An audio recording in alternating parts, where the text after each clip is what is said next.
Historia ya taifa huandikwa na watu wanaothubutu. Katika taifa la Tanzania mwaka 2021, kwa mara ya kwanza mwanamke aliapishwa kuwa rais wa Jamhuri ya Muungano wa Tanzania. Jina lake Samia Suluhu Hassan. Twende tukasikilize historia yake. Safari yake haikuanza Ikulu, ilijengwa hatua kwa hatua kupitia utumishi wa umma na nafasi mbalimbali za uongozi hadi kuwa makamu wa rais mwaka 2015. Na baada ya kifo cha Rais John Pombe Magufuli mwaka 2021, kwa mujibu wa Katiba ya Jamhuri ya Muungano wa Tanzania, Samia Suluhu Hassan aliapishwa kuwa rais wa 6 wa Tanzania. Hatua hiyo haikuwa tukio la kisiasa pekee, bali pia sehemu muhimu ya kihistoria ya taifa kuhusu nafasi ya mwanamke katika uongozi. Katika kipindi cha uongozi wake, Tanzania imeendelea kutekeleza miradi katika sekta mbalimbali zikiwemo elimu, afya, miundombinu na uchumi.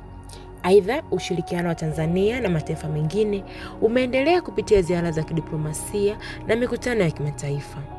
Kwa upande mwingine, kama ilivyo kwa viongozi wengine wote, uongozi wake umeendelea kujadiliwa na kuthaminiwa na wananchi kuhusu mafanikio, changamoto na matarajio ya taifa hili. Kwa wasichana wengi wa Kitanzania, historia ya Samia Suluhu Hassan imekuwa ishara kwamba nafasi za juu za uongozi zinaweza kufikiwa kwa uwezo, uzoefu na dhamira ya kulitumikia taifa. Lakini historia huendelea kuandikwa kila siku. Kipimo cha mwisho cha uongozi hakipo katika rekodi pekee, bali pia katika athari ambazo maamuzi ya viongozi huacha kwa wananchi na kwa vizazi vijavyo.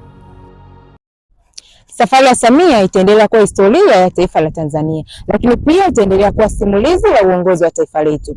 Ulikuwa nami Melania Damian wa UDOM Digital.